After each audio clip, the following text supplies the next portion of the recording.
China. Samba yakauya pato.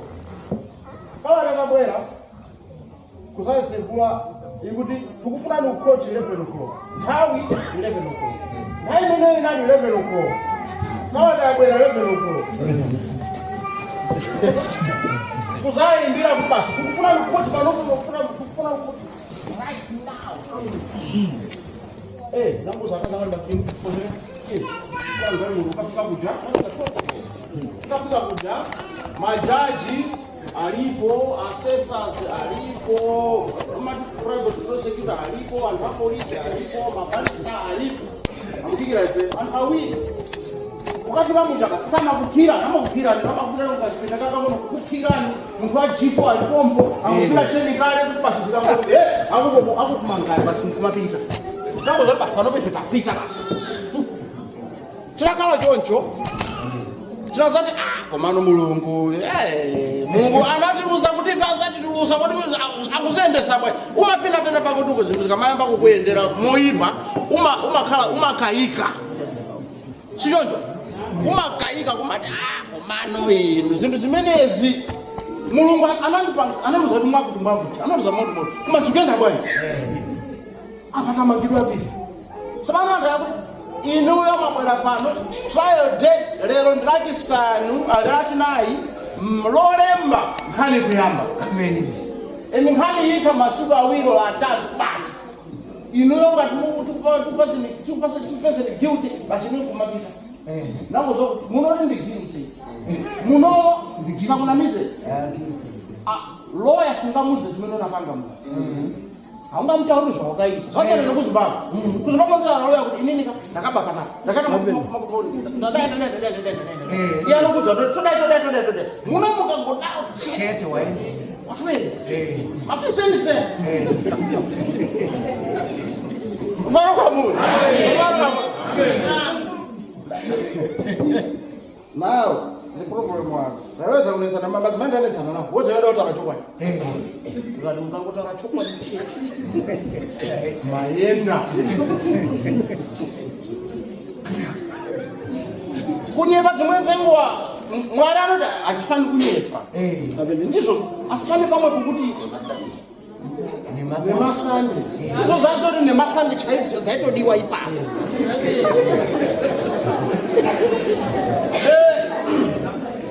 Mukuwerenga kunkwandai chamatsamba anatipasa bando litulotere mene ninkawerenga ndikumawerenga ndikumawerenga mukumotero ndapasapeza pena kange panendikandati apa ndifuna ndafunse apa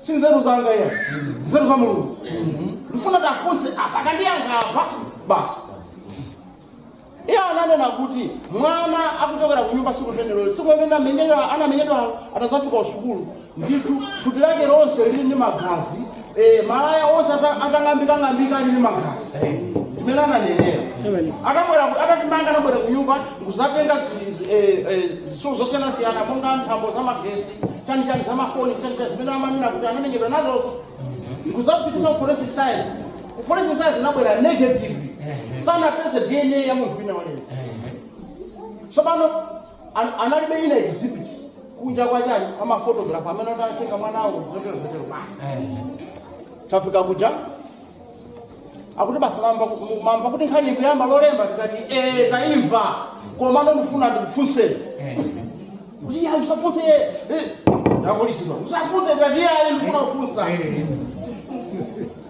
akuti funsa nangoita na barista wanga ndikuti abarista yakanapeja yakuti pakuti makaona ananena kuti mwanayi anafika kusukulu ali ni malaya kanali ni magazi analongambika malaya kali kuti is exhibit ali kuti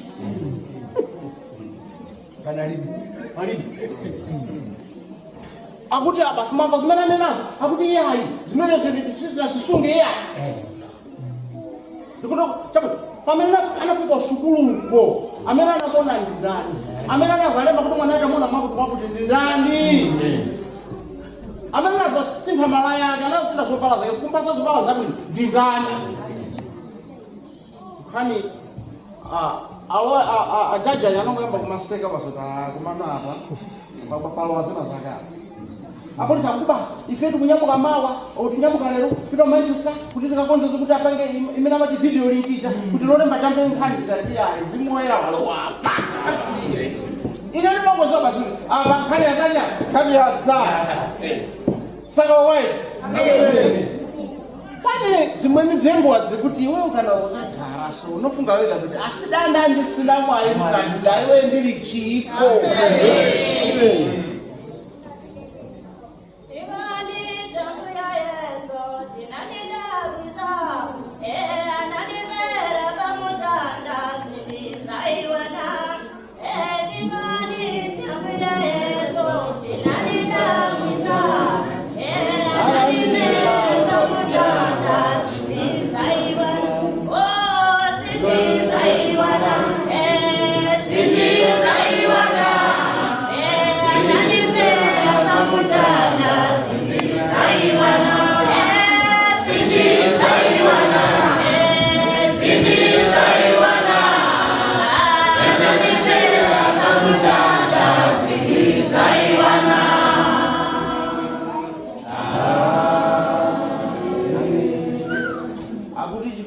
Yesu sibizai wala yanandipira pakutanga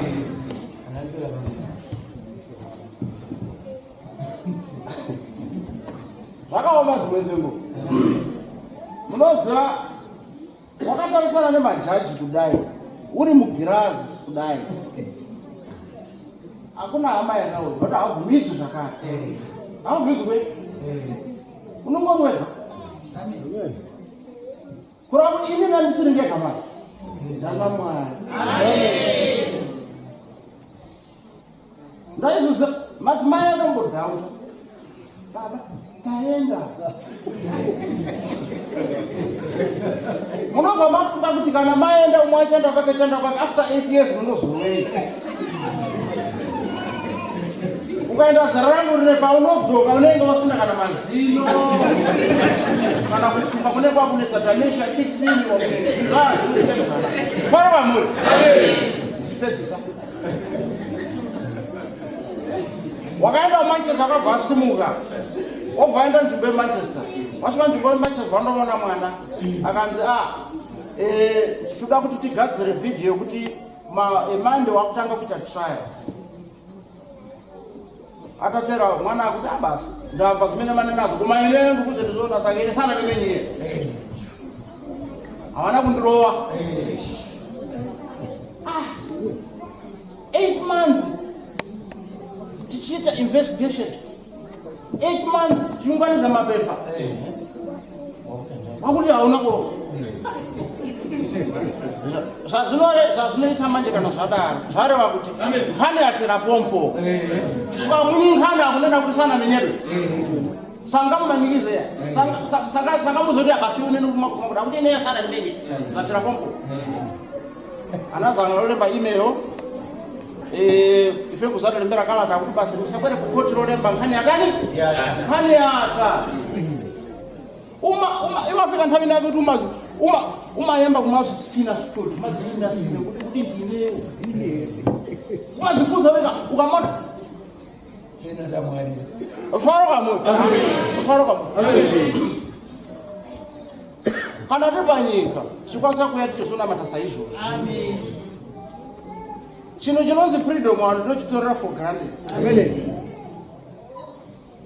kufamba chibuda chienda goteni tichidzoka chimhanya kataisoro tinochitora for granted kana uri muusungwa unotanga kuteerera motikari dziri kunze kuti iland rover iwe iland rover iwe mota yakati yakati unotenga zina kuona vanhu asi wanga uri kunze faro kwamuri Mwari ngatiite zvakanaka munoziva chipo chatiri kufamba nacho maybe hamazvizivi kusaziva aizi mhosva yavo nguva yaisati yakwana kana yakwana achadaidzwa semagadziro ndakaitwa ini inini mhuri yangu kutaura zvinezvi haidi zvechipozo. Chikonzero ndeke mukanana asingati zvechipozo vabvunze kuti ari kubata nedzii. Chipozo hachiuraye munhu. Kungouya mawira taita tonamata zvakanaka todzokera kuti takaipa chii faroka munhu wanoramba pozo vabvunze kuti ari kubata nedzii.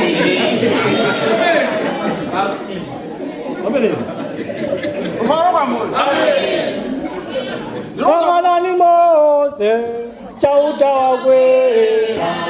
Yanganani Mose, chauta kwera. Yanganani Mose, chauta kwera. Yanganani Mose, chauta kwera. Yanganani Mose, chauta kwera. Yanganani Mose, chauta kwera. Chauta Mose, ndimamuya. Chauta Mose, ndimamuya. Chauta Mose, ndimamuya.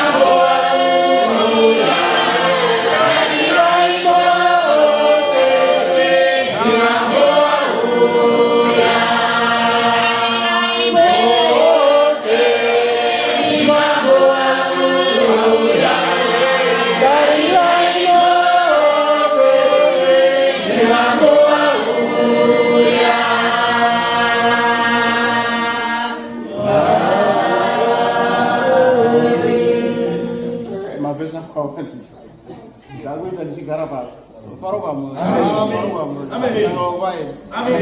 kani ndichina zata kuterata komanozimwera anozabwera kuzatuza kuti basi ndifuna kuti nkhani iyi ino asayilembe pa matichani kuti mapolisi contact isalembeke chifukwa ndamene amaya anali ankachita nesi kota nkhani ndifuna kuti nditimitsiretu anthu akupolisi aja akazayesesa ndithu kupanga izi ndizi wina amene anapanga nkhani imene wapolisiyo anasasiya ntchito kusiratu kuyamba siku limene kuti basi ntchito ndaisiya faroka mule saka Mwari anombotita zvinanawo dzimwe dzenguva munoya muchitenda Mwari kana kuitira zvakanaka.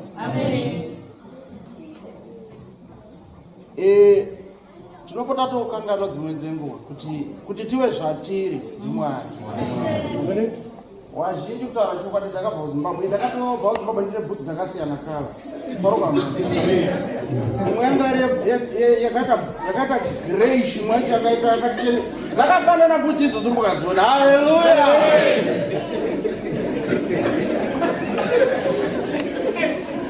Saka kana uchirarama iwe ndonoziva zvauri.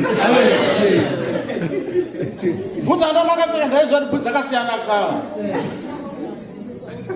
Semaramira tinoita zuva nezuva semapostori unoziva kuti ini ndinoziva zvandiri. Ndinoziva kuti ndiri kupesa papi. Ndiri kubvisa here zvinodiwa kumasoro. Ndiri kubvisa here renti. Ndiri kubvisa zvese zvinodiwa mari dzerwendo ndiri kubvisa here. Iwe ndinozviziva.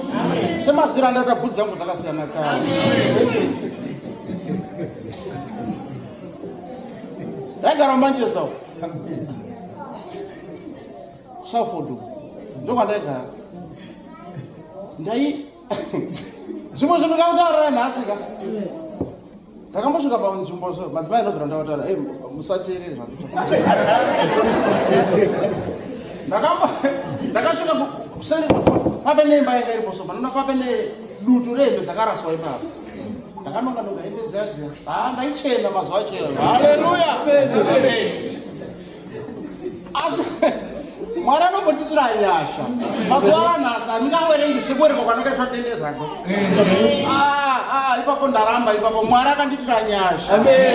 Anzi kumira pamberi paMwari uchitaura kuti ndinotenda Mwari akandiita zvakati wanotaura kuti usaka urikutaura chisitunga chese anotitira. Aiwa simukautaura zvaruda. Mwari ada kupembedzwa. Ada kukudzwa. Ndofunga awandisangu. Mwari akuitira zvakanaka.